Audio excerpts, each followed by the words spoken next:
என் நண்பர் மீது கை வைத்துட்டீங்க, சும்மா இருக்க முடியாது, ஏவுகணைகள் ரெடி, ட்ரம்பை அலறவிடும் கிம் ஜாங் உன். உலக நாடுகளின் போர் ஏற்பட்டால் உடனடியாக தடுத்து நிறுத்த முதல் ஆளாக ஆஜராகுவார் அமெரிக்க அதிபர் ட்ரம்ப். ஆனால் இதற்கு நேர்மாறாக வெனிசுலா நாட்டை அதிரடியாக தாக்கி அந்த நாட்டின் அதிபரை அமெரிக்க ராணுவம் கைது செய்துள்ளது. அமெரிக்க அதிபர் டொனால்டு ட்ரம்ப் உத்தரவை அடுத்து அமெரிக்க படைகள் வெனிசுலாவில் மிகப்பெரிய அளவிலான தாக்குதல் நடத்தி மாடுரோ மற்றும் அவரது மனைவி சிலியாவையும் கைது செய்து கப்பல் வழியாக அமெரிக்காவுக்கு கொண்டு வந்துள்ளது. கைகள் கட்டப்பட்டு கையில் விலங்கிடப்பட்ட காட்சிகள் வெளியாகி பெரும் பரபரப்பை ஏற்படுத்தியுள்ளது. வெனிசுலா அதிபர் நிக்கோலஸ் மடுரா மீது அமெரிக்கா பல்வேறு குற்றச்சாட்டுகளை கூறி வருகிறது. குறிப்பாக மடுரா மீது 2020ஆம் ஆண்டு முதல் அமெரிக்காவில் நார்கோ டெரரிசம், கொகைன் இறக்குமதி, சதி மற்றும் ஆயுத குற்றச்சாட்டுகளை கூறி வருகிறது. இதன் காரணமாகவே நிக்கோலஸ் மடுராவை கைது செய்யப்பட்டுள்ளதாகவும் நியூயார்க்கில் உள்ள சிறையில் அடைக்கப்பட்டுள்ளதாகவும் நாளை நீதிமன்றத்தில் ஆஜர்படுத்தப்பட இருப்பதாகவும் தகவல்கள் வெளியாகியுள்ளது.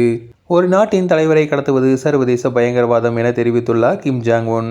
உலக நாடுகளுக்கு பாடம் சொல்லும் தகுதியை அமெரிக்கா இழந்துவிட்டது. வெனிசுலா அதிபரை நாடு கடத்தியிருப்பது ஒரு காட்டு மராண்டித்தனமான செயல். ட்ரம்ப் நெருப்போடு விளையாடுகிறார். இந்த சம்பவம் அணு ஆயுத தளங்கள் இல்லாத நாடுகளுக்கு ஒரு எச்சரிக்கையை, நட்பு நாடுகளுக்கு பாதிப்பென்றால் நாங்கள் வேடிக்கை பார்க்க மாட்டோம் என வடகொரிய அதிபர் கிம் ஜாங் உன் தெரிவித்துள்ளார்.